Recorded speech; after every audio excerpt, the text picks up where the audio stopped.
everybody, welcome back to our channel. Thanks for joining us for the next deck of the week. I'm Cassidy the Cardslinger. This deck is very cool. This deck has been on my radar. I've actually had this deck, I got it December 2020, just before New Year's, and I remember opening it just the beginning of the new year, this year of 2021. And that's relevant when I show you the book. It's quite interesting how that all happened. But this has been on my radar to do a deck of the week for quite some time. And why, you might ask? Because it says pomegranate right on it. Published by Pomegranate Communications, and I feel like it just fits very, very well to showcase this deck here at the Pomegranate Grove. So I've got the top on backwards. But yeah, this is called the Fantod Pack. It's by Gorey. It's not a deck, it's an oracle deck of sorts. And it's not a deck that I necessarily see floating around the cartomantic world all that often. Although it maybe should be a little bit more. It's a very, very, very cool deck. It's a little two-part, oh my goodness, it's really not that hard to open. Just a little two-part, really nice tuck box that it comes with.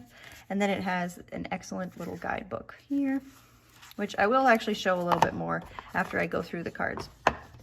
And here is the deck itself. So it's only a 20 card deck, and these are the backs. Beautiful, nice pointed corners. I don't know if I've shared that on this channel yet or not, but I love me a good deck with some pointy, painful corners. When you're shuffling a deck with pointed corners, you come at it with a different level of respect. So I appreciate decks that don't have the corners rounded. So anyways, yes, so this is a deck by, like I said, by Gorey. He's an artist. I believe he's based out of the US. Yes, it says from the publishing house. Who's from Oregon. I'm pretty sure he's in the States. And he makes all kinds of beautiful art. A friend of mine actually picked up a book of his in a little tea shop that we were at once, and I thought, oh, that's so cool. It's a deck that I have. Anyway, so yeah, I mean, I guess I usually do start by showing the book. It's really neat. Okay, so here's why I said it was important for me to say when I got the deck, because I got the deck, I opened up the book, and here is what it says. The awful vista of the year. Now that you have learned all of the dreadful things that have overtaken your friends and relations during the past year, as scribbled on the inside of their Christmas cards, don't you want to know what dreadful things lie in wait for you? Are you kidding me? After living through 2020, opening this up in the brand new year of 2021, that was just fantastic. So I don't really have these in any particular order. The guidebook is in an order, but it's not alphabetical, and the cards aren't numbered. It's beautiful, beautiful black and white artwork. And I'll just go through and show you the cards now. They are, oh, it's so cool. It's really, really cool. And as it describes, it says, enclosed herein with 20 cards featuring the mysterious archetypes such as the yellow bird, the bottle, and the limb. Anyway, we're going to go through these. So here is the first card I'll show here, the ancestor. I guess here, let me pull that up. There we go. The urn,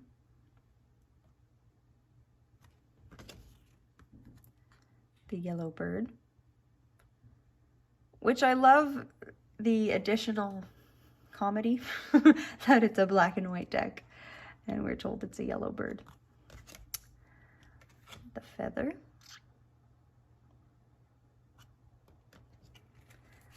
the waltzing mouse, the limb.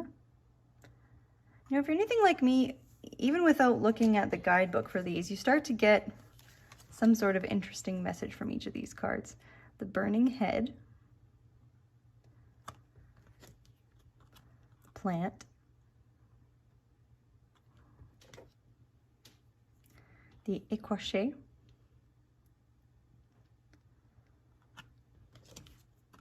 the child. So cute. The blue dog. The tunnel.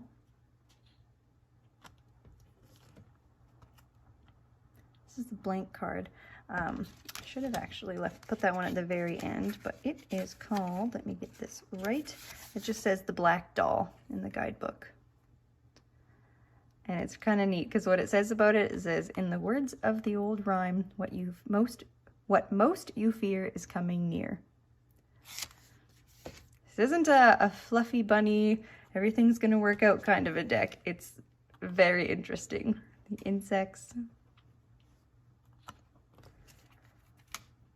the ladder, the effigy,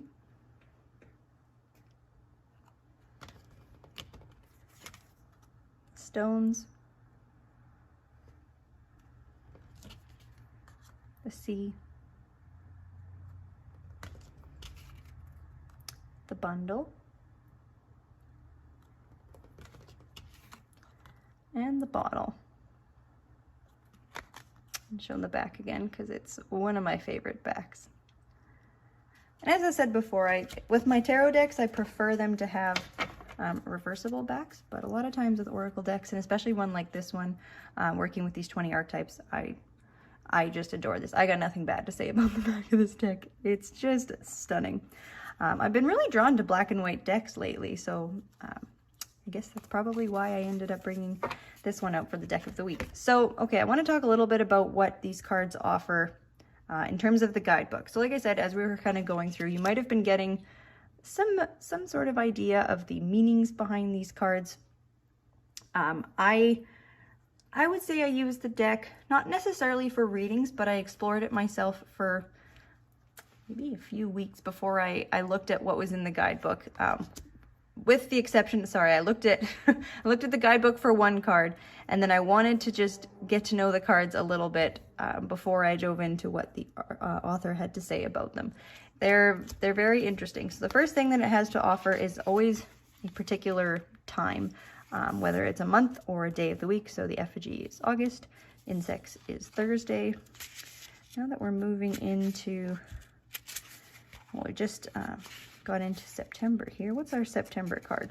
And I've seen actually other readers online who use, and they go through the cards and they'll post whatever month it is. And I skipped it, didn't I? March. The ladder. There we go. The child. There's our month of September if you're watching this as I post the video. But look at look at what it has to say.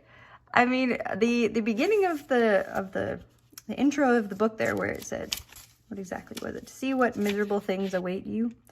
Don't you want to know what dreadful things lie in wait for you? This book is going to help color that in. Check this out. So the child, yeah. We've got crawling sickness there, an obstacle. We've got forced restraint. You know, the insects here, an accident in a field, spasms, a refusal, insincere love. The effigy, we've got yaws, rashness, clouded mentality, abrasion, an accident in a stadium. You know, these are hysterical pregnancy with the feather, loss of eyelashes, hindrance to prospects, a mistake. Like I said, this isn't a deck that you're going to want to reach for and grab the grab the guidebook when you're wanting to know all of the best and wonderful things that can come forth. And I mean, take this with however you want to take it. It's in some ways very dark, but in other ways I find it hilarious. Not that the things that happen in this particular book here are hilarious, but I mean, loss of saliva, delayed desires, evil companions.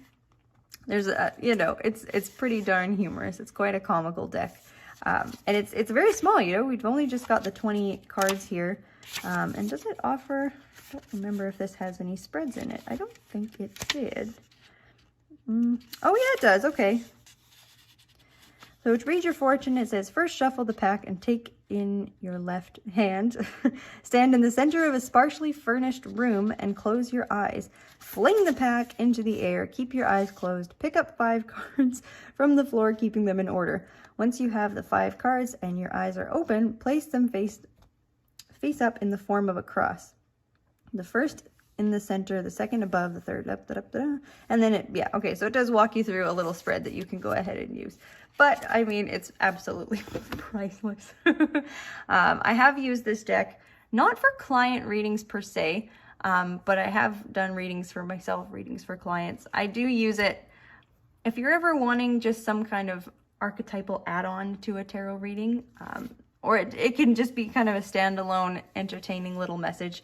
they're really fun cards, and I think this artwork is absolutely stunning. I really, really adore Edward Gorey's work. Such a talented artist, and I'm loving the black and white right now, especially, but I enjoy it in general. So yeah, I mean, this is going to be a fairly quick video, only having 20 cards to go through instead of 78 to show and talk about.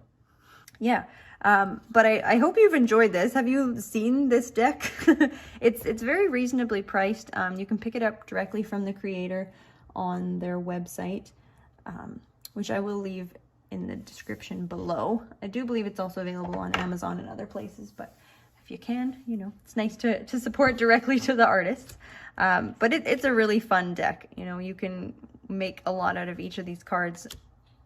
What's in that bundle? What's, you know, it's fun. I highly recommend this deck to anyone who's looking for something kind of drastically different, who's wanting something in their collection that's not a repeat or a clone to anything that you have.